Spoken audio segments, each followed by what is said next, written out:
دوستو،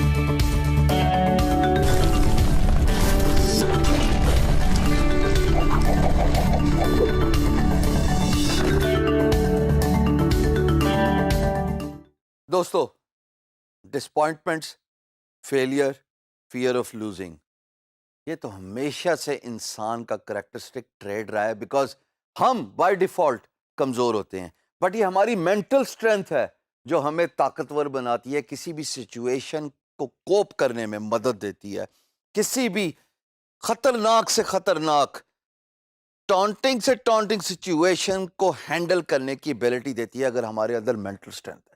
اسی لیے کہتے ہیں you are as big as you challenge yourself, اور جتنا آپ اپنے آپ کو مینٹل اسٹرانگ کرتے ہیں، جتنا آپ بریک کرتے ہیں چینز اراؤنڈ یور برین، بہت ضروری ہے غلامی کی زنجیریں توڑنا، بہت ضروری ہے مایوسی کی زنجیریں توڑنا، بہت ضروری ہے ہار کے ڈر کی زنجیر توڑنا۔ جب میدان میں دو کھلاڑی اترتے ہیں تو ایک جیتا اور ایک ہارتا ہے۔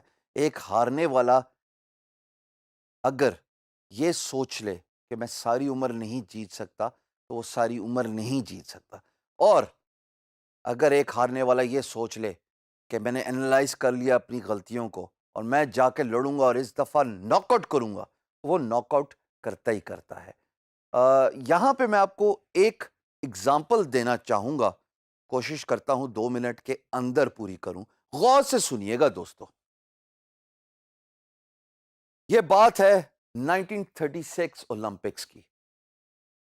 ایک شوٹر تھا ہنگری کا جس کا نام تھا کیرولی۔ کیرولی کا تعلق فوج سے تھا اور بہت ہی شارپ شوٹر کی لسٹ میں شمار ہوتا تھا۔ ہوا یہ کہ ملٹری کی ڈرلز تھیں، اس میں اس کے ہاتھ میں جو کہ اس کا بیسٹ شوٹنگ آرم تھا، گرنیڈ پھٹ گیا۔ بہت ڈسپوائنٹ ہوا، بہت مایوس ہوا، بہت رویا، بہت پچھتایا کہ شاید میں اس ڈرل میں نہ جاتا، کاش میں یہ نہ کرتا، کاش میں وہ نہ کرتا، میرا ایک ہی ہاتھ تھا اور اس ہاتھ سے میں جان سے بھی گیا، کام سے بھی گیا، ساری عمر کے لیے محتاج ہو گیا۔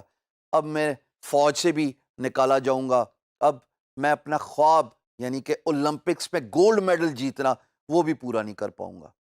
اللہ کی کرنی ایسی ہوئی کہ جناب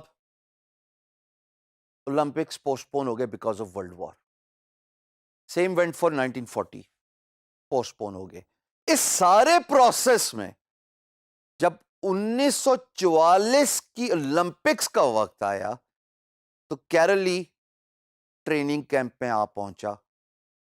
لوگ بہت داد دینے لگے کہ بھائی یہ ایک زمانے کا بیسٹ شوٹر تھا اور یہ اپنا مورال ڈاؤن ہونے کے باوجود ہمارے بیچ آ پہنچا ہے ہمارا مورال بلند کرنے کے لیے۔ پتہ ہے کیرولی نے آگے سے کیا جواب دیا؟ میں تم لوگوں کا مورال بلند کرنے نہیں آیا، میں تم لوگوں کے ساتھ یہاں پہ کمپٹیشن میں حصہ لینے کے لیے آیا اور میں جیت کے جاؤں گا۔ لوگ بڑے حیران ہوئے، بھائی تیرا تو رائٹ ہینڈ ہی نہیں ہے جس سے تو بیسٹ شوٹنگ کرتا تھا، کہاں سے تو کمپٹیشن جیتو گے؟ اور بات ہو رہی ہے اولمپکس کی۔ کیرولی نے ان کو بتایا کہ میں پچھلے 8 سال سے اپنے لیفٹ آرم جو کہ چلتا بھی نہیں تھا، جس سے اس کو لکھنا بھی نہیں آتا ہوگا، دیکھیے میں رائٹ ہینڈر ہوں، مجھے لیفٹ آرم سے لکھنا نہیں آتا، میں بالکل بھی نہیں لکھ سکتا۔ Same goes for left handers, ان کو رائٹ ہینڈ میں ان کی جان نہیں ہوتی، وہ کام نہیں کر سکتے، وہ لکھ نہیں سکتے، اس سے کچھ بھی نہیں کر سکتے۔ تو اس میں جب جان نہیں ہوتی تو اس کا مطلب اس کو ٹرین کرنا پڑتا ہے۔ پچھلے 8 سال سے کیرولی اپنے اس اونلی ہینڈ کو ٹرین کرتا رہا۔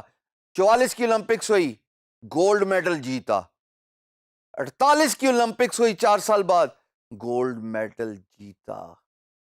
ایک ایسا آدمی جو اپنا بیسٹ شوٹنگ آرم کھو چکا تھا ایک گرنیڈ بلاسٹ میں۔ مایوسی، ڈسپوائنٹمنٹ اس کا ٹریڈ کا حصہ بن چکی تھی، اس کی پرسنالٹی کا پارٹ بن چکی تھی۔ لیکن جتنی جلدی آپ اپنی ڈسپوائنٹمنٹ، اپنے فیئر آف لوزنگ آؤٹ کو نکال دیتے ہو اپنی باڈی کے اندر سے، اپنے مائنڈ کے اندر سے، اتنی جلدی آپ دنیا کے حالات کو فیس کرتے ہو۔ کیرولی نے یہ سمجھ لیا کہ ٹھیک ہے، ہاتھ گیا تو گیا، دوسرا ہاتھ تو ہے نا، اس کو ٹرین کروں گا، لگا رہا اپنے آپ کو ٹرین کرنے کے لیے. شروع میں ایم بھی نہیں ہوتا تھا, فائر کرتا تھا, آسمان کی طرف جاتا تھا, لیکن ایک وقت ایسا آیا کہ he was on a dot.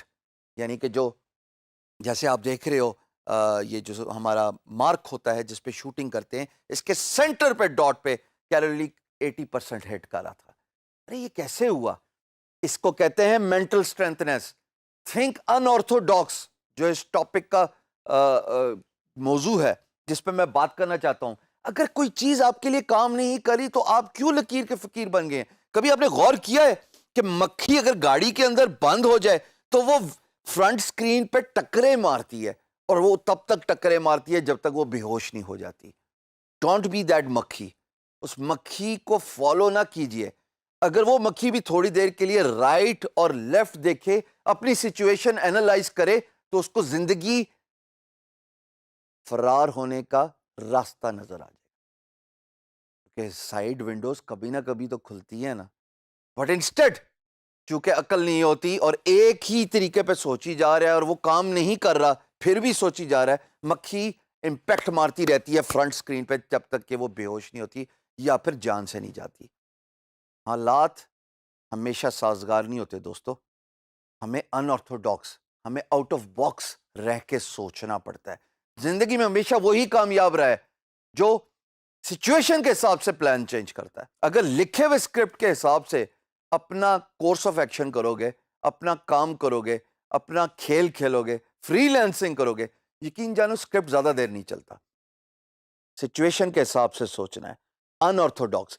اگر بیڈنگ کا جواب نہیں مل رہا, دیکھیے کیا غلطی کر رہے ہیں, ویڈیو ریکارڈ کر کے دیکھیے, تھوڑے سے پیسے لگا کے ڈائریکٹ پی ایم بی کھول کے دیکھیے, کسی اور فری لانس مارکیٹ پلیس پہ جا کے کام کیجیے.